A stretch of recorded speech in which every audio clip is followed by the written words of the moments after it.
Hey guys, and welcome back. In this video we are going to be talking about IR spectroscopy. Okay, so there's some basic principles to kind of underpin before we can go into the details of IR itself.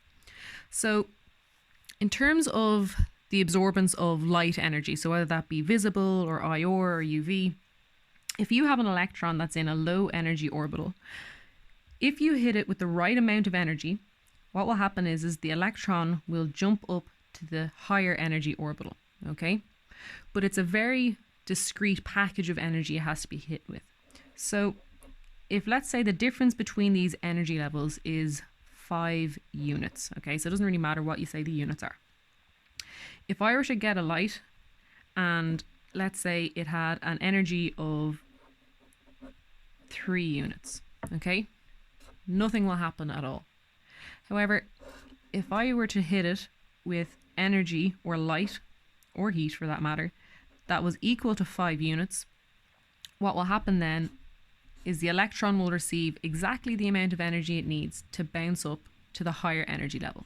Okay, so that's the principle of energy or light absorbing compounds. So now there's a lot more to it than that. It's a lot more complicated and there's certainly a lot of maths involved, but for the purpose of understanding IR spectroscopy for their applications in organic chemistry, that's quite outside the scope, so I'm not going to go into that. I know in your lecture notes there's an awful lot of maths and equations and Hooke's law and loads of different things. I won't be going into those in this video. So I'm going to try and explain things from a more, I suppose, tangible perspective as opposed to a load of numbers. So when it comes to IR spectroscopy, what you're actually doing, if you have a carbon atom and that has a bond to a hydrogen atom, if you hit it with the right amount of energy, it will stretch. Okay, so that means that the carbon atom will go this way and the hydrogen atom will go that way. Okay, but if you don't hit it with enough energy to stretch it, you could hit it with slightly less energy and instead it will bend. Okay, so you don't need to know the specifics of what's actually going on a molecular level, but they're the two different types of vibrations or oscillations a bond between two atoms can have. Okay, so some important features is that stretching requires higher energy and bonds require lower energy. Okay, so that's the first thing that contributes to how much energy do you need to have absorbance. The second thing, so this is one. The second thing is that if you increase the strength of a bond,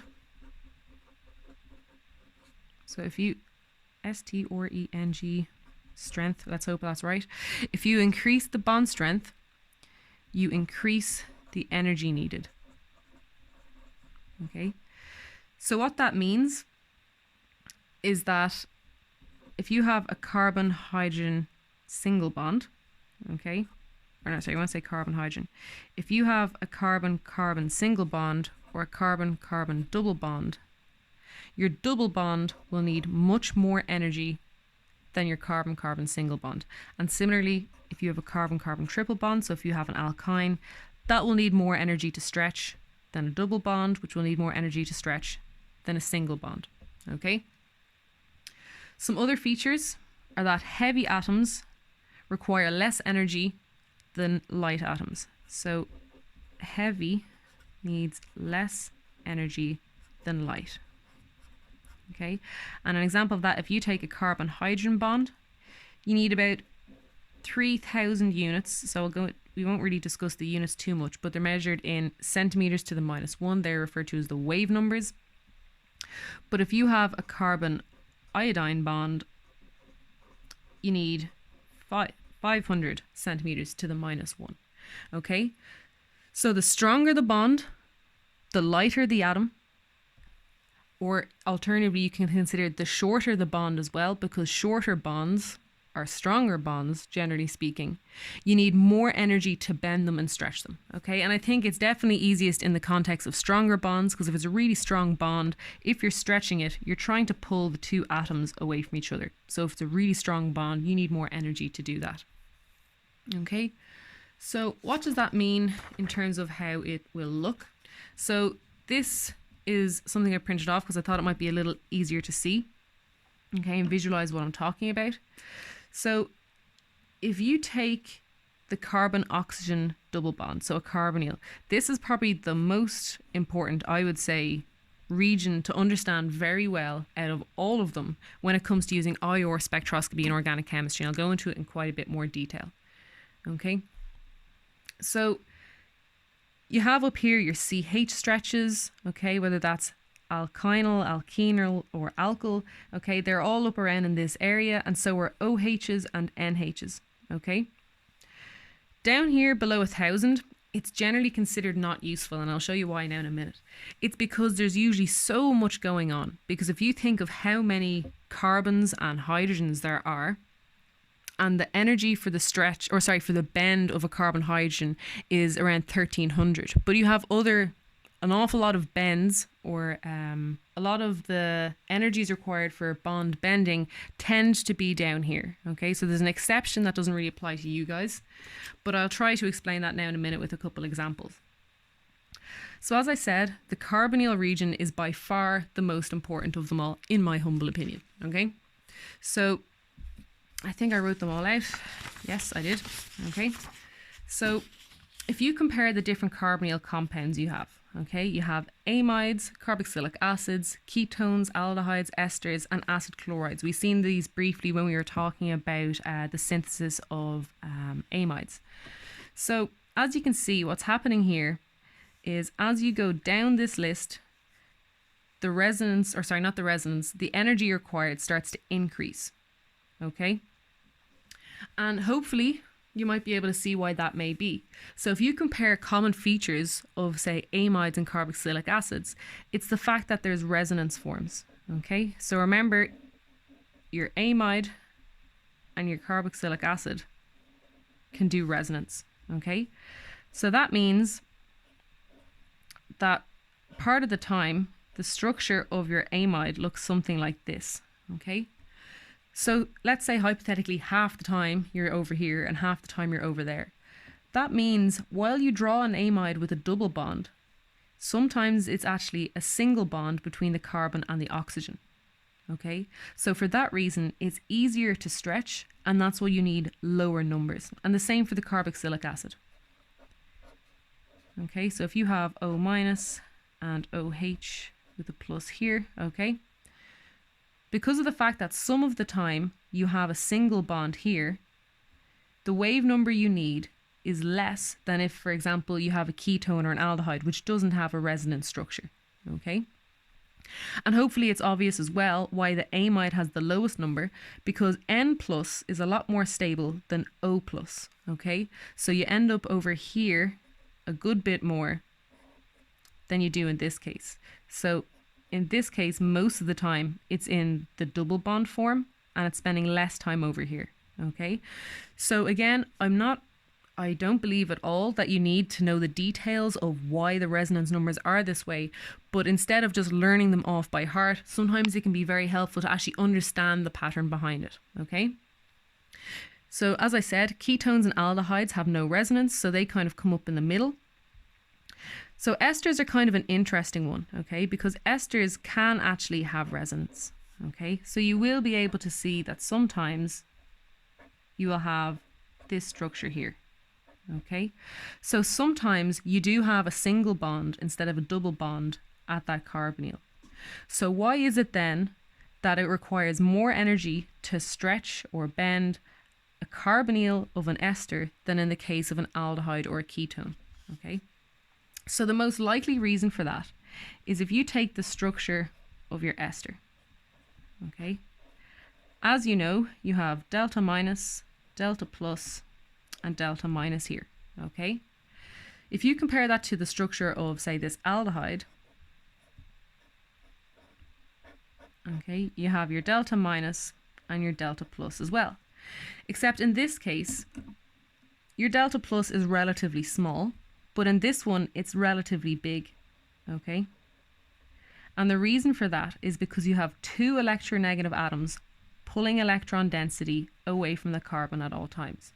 Okay, and because of that, what you end up with is an almost Now, it's not an ionic interaction, but that's the type of thing that's happening, okay?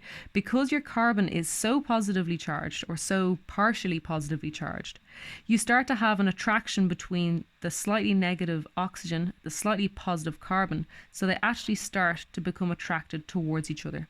So that double bond, even though it can do resonance, so sometimes it's a single bond, it's actually outweighed by the fact that you're getting this slight ionic character where the carbon and the oxygen are pulling closer together. Okay, again, if that's not immediately clear to you, don't worry about it, because you won't be asked to explain the fine details of why this is, but just in case you're wondering about the trends. And in the case of the acid chloride, this is similar to this idea here. So if you have your structure like this, you have a small delta negative here, small delta negative here, and quite a big delta plus here, because the chlorine is electronegative as well. So the electron density is being pulled out of that carbon on two sides. And because of that, the electron-rich oxygen is therefore attracted to the electron-poor carbon. So that double bond kind of squishes up a little bit. Okay? So the trend here is that as you go up from your acid chloride all the way up to your amide, you're increasing the amount of resonance, generally speaking. Obviously, the ester is a bit of an exception. But really, the key one here is that you are increasing the single bond character, okay? So the further you go up here, the longer the bond is, okay? It's more like a single bond than it is like a double bond, okay? So that's what's going on here, and that's the general trend. And that's really important to know, because if you're trying to work out the structure of a molecule that you've never seen before, you need to be able to go, oh, well, actually, there's a signal here now at 1785. And you go, well, then it's probably an acid chloride. It's definitely not going to be an amide. And they're the type of things you can use that for. So just as two examples, I'm going to compare acetaldehyde. So I just stole these straight off the internet. I'm going to compare acetaldehyde and ethanol. Now, hopefully I can get both. I cannot. Maybe if I fold the bottom. But basically, the main way that people in organic chemistry will use iris spectroscopy is that you can use it to follow a reaction. So if you take an aldehyde, okay, and you treat it with sodium borohydride, okay, that will give you the alcohol. Okay, so if you want to refresh your memory on that, go look at the videos on the functional group properties of aldehydes. So what happens is that you're adding a H minus here, okay, so you're adding a H minus here and a H plus up top, so you end up with ethanol, okay. So now if you look at the IOR spectrum of each of them, what you have is a really big peak here, okay. So you have a really big peak, roughly around 1730 centimeters to the -1, okay, of wave numbers. And when you have, after you do the reduction, you'll notice that's not there anymore, okay? You can't see it. And what that can tell you then is that, okay, my reaction is finished, so I can take it off and isolate my product. The other thing that you'll notice is that there's an absolutely massive OH stretch here at nearly 3,400. Okay, so the OH stretch isn't usually very sharp. So this is a sharp peak. It's very pointy. But OHs tend to be very broad. And you'll notice in your aldehyde that you don't have that at all. Okay, that's missing. So if I was trying to do a reduction of an aldehyde and I didn't know if I had gone to completion or not, I would use IOR to tell me whether or not it's finished. Okay, so that's just a really important example of how you use iris spectroscopy in organic chemistry. And there's a lot of other functional groups that can be very helpful with, such as azides, or say if you're doing oxidation. So let's say you have an alcohol and you want to turn that into an acid. Well, what you would do is you would look for the appearance of a sharp peak at 1710. Okay, so it's actually a surprisingly useful tool, and it's operationally very simple to run. So hopefully that I've made that very clear. I would say the main things you want to remember from this video, okay, it's useful to understand where the trends come from, but not necessarily essential for first year organic chemistry. But just be aware of where some typical signals come up, okay? So the carbonyl ones are definitely essential, and you will really want to know these numbers, okay? You would want to know those numbers quite well.